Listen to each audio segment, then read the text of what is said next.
আসসালামু আলাইকুম রহমতুল্লাহি বারাকাতু। সবাই কেমন আছেন? আশা করি আল্লাহর রহমতে সবাই ভালো আছেন। আলহামদুলিল্লাহ, আমিও ভালো আছি। আজকের আলোচনা হলো ইমাম গাজ্জালির লেখা একটি গল্প, যা মানুষের জীবনকে পরিবর্তন করে দিতে পারে। ইমাম গাজ্জালি একবার একটা গল্পে বলেছিলেন, এক ব্যক্তি জঙ্গলে হাঁটছিলেন।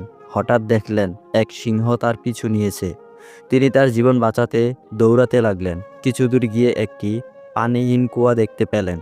তিনি চোখ বন্ধ করে ঝাঁপ দিলেন।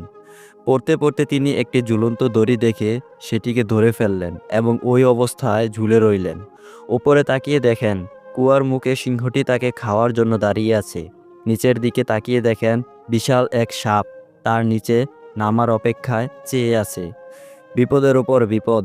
অন্যদিকে দেখতে পেলেন একটি সাদা আর একটি কালো ইঁদুর তার দড়িটি কামড়ে ছিঁড়ে ফেলার চেষ্টা করছে। এমন কঠিন অবস্থায় কি করবেন তিনি বুঝতে পারছিলেন না। তখন হঠাৎ তার সামনে কুয়ার সাথে লাগানো গাছে একটা মৌচাক দেখতে পেলেন। তিনি কি মনে করে সেই মৌচাকের মধুতে আঙ্গুল ডুবিয়ে তা খেয়ে দেখলেন এবং সেই মধু মিষ্টি এতই বেশি ছিল যে তিনি কিছু মুহূর্তের জন্য ওপরে গর্জনকৃত সিংহ, নিচের হাঁ করে থাকা সাপ আর দড়ি কাটা ইঁদুরের কথা ভুলে গেলেন। ফলে তার বিপদ আরও কঠিন হয়ে দাঁড়ালো। ইমাম গাজ্জালি এই গল্পের ব্যাখ্যা দিতে গিয়ে বলেন, এই সিংহটি হচ্ছে আমাদের মৃত্যু, যে সর্বক্ষণ আমাদের তাড়িয়ে বেড়াচ্ছে।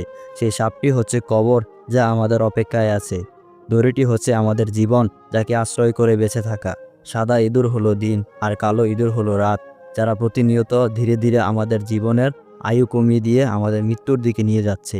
আর সেই মৌচাক হলো দুনিয়া, যার সামান্য দুনিয়ার লোভ করার কারণে আমরা আমাদের ভয়ানক বিপদের কথা ভুলেই যাই।